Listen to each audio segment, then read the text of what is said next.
phones. Babylons can't crack the code. Trey Lance in the 2021 NFL Draft was one of the top prospects heading into it, and he eventually became the number 3 pick to the San Francisco 49ers. And this was in a quarterback class that was viewed as having multiple franchise-level quarterbacks, having Trevor Lawrence, Zach Wilson, Justin Fields, and Mac Jones all drafted in that same first round. And at that time, it seemed like the San Francisco 49ers were the place to be drafted at if you were a quarterback taken in that first round. As yes, they were coming off a season in which they didn't meet expectations, but ultimately struggled with injury issues during 2020. But in the 2019 season, just a couple years prior, they went 13-3 in the regular season and made it all the way to the Super Bowl. There was going to be a lot less of a rebuild compared to some of those other teams. Yes, he may have to sit behind Jimmy G for one season as a rookie, but ultimately, after that, the team was going to be all his. He was going to be the starter for the San Francisco 49ers. However, fast forward to current day, Trey Lance's time as a 49er could be coming to an end before it really ever takes off. In today's video, I'm going to be talking about what's going on with Trey Lance. And before I move on, remember to smash that like button and subscribe if you haven't already. Now let's get into it. To start this video off, I want to talk about Trey Lance and his college football career at North Dakota State. Everyone knows that North Dakota State is a complete football powerhouse on the Division I FCS level. They're a team that quite literally has won most of the national titles in recent years. And if you want to know more about North Dakota State, they're a team that, yeah, if you're an FBS team scheduling them, you can't overlook them as they have experience beating FBS teams in non-conference games. But let's get back to Trey Lance in his career at North Dakota State. He started off as a backup in 2018, only appearing in 2 games and playing sparingly, being more of a rusher than he was an actual quarterback. But once 2019 came, Trey Lance was a starting quarterback, and he was a starting quarterback heading into the season. What did he do in that season? He was perfect. He went 16-0, winning a Division I FCS national title. He completed 67% of his passes. He threw for 2,786 yards, 28 touchdowns compared to 0 interceptions, while accounting for a total of 1,100 rushing yards, averaging 6.5 yards per carry, and a total of 14 rushing touchdowns on the ground. Along with that great stat line and winning a national title in 2019, Trey Lance was also a Walter Payton Award recipient, Jerry Rice Award recipient, and his conference's Offensive Player of the Year. And after a dominant showing like that, Trey Lance was starting to get on NFL draft boards as a first-round pick. In any normal year, for any quarterback with his final season, they're expected to have their best year yet. And that was supposed to be Trey Lance's best year in 2020, a year where he was going to build off a dominant 2019 campaign, win a 3rd straight national title in his career, and build off a dominant season that he just had.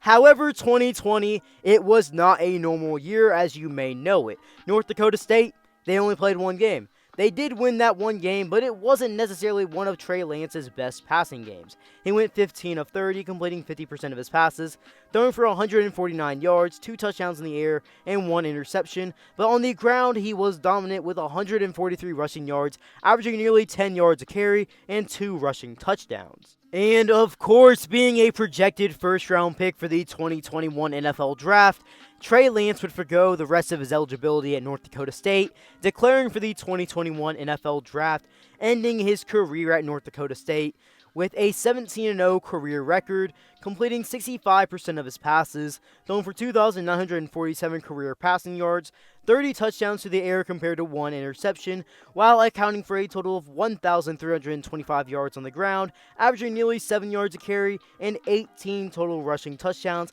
as a 2-time Division I FCS national champion. And in that 2021 NFL Draft, Trey Lance was taken with the 3rd overall selection by the San Francisco 49ers to be their eventual franchise quarterback. As a rookie for the 49ers in the 2021 NFL season, Trey Lance would primarily be a backup quarterback to Jimmy Garoppolo.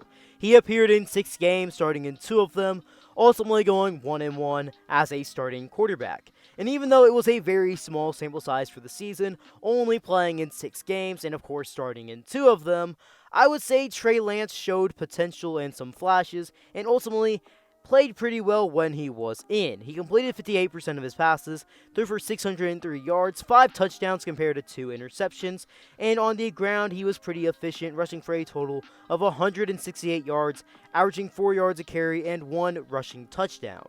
Even though he was not an immediate starter in the NFL as a rookie, this year was a learning year, a development year. A year to get him right to be prepared as the starting quarterback for the San Francisco 49ers for the 2022 NFL season.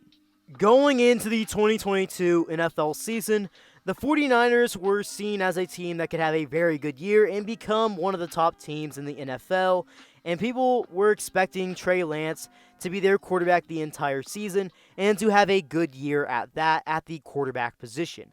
However, things don't always go as planned in the NFL, as things can change in a blink of an eye. Trey Lance's 2022 season was cut short to 2 games, and it wasn't even a complete 2 full games.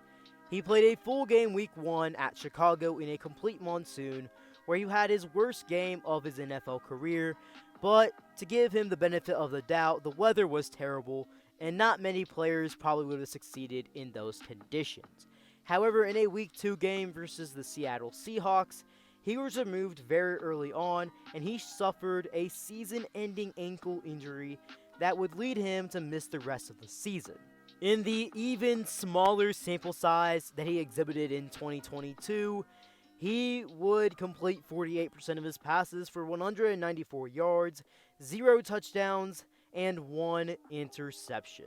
And with Trey Lance's injury and eventually Jimmy Garoppolo's injury, the quarterback spotlight for the 49ers would now be on 2022 Mr. Irrelevant, Brock Purdy. And he would absolutely live up to the occasion. In the regular season, he went 5-0 as a starter and was very efficient, completing 67% of his passes, throwing for 1,374 yards, 13 touchdowns compared to 4 interceptions. He would win 2 more games that season and eventually lose in the playoffs versus the Philadelphia Eagles, in which he exited that game very early on with an elbow injury. With this emergence of Brock Purdy, it makes the franchise quarterback role of Trey Lance for the 49ers in limbo, as likely it would be a quarterback competition once Brock Purdy is back and healthy for the two to compete to be the starting quarterback. And of course, you have to lean for Brock Purdy to take that job right now, just based off the 2 sample sizes we've seen with Purdy and Trey Lance. Yes, everyone knows about Trey Lance and the potential he has, but Brock Purdy's small sample size compared to Trey Lance's is much better and much more efficient. Ian Rappaport recently posted on Twitter that the 49ers have received inquiries from several teams looking into a potential trade for the former number 3 pick quarterback, Trey Lance.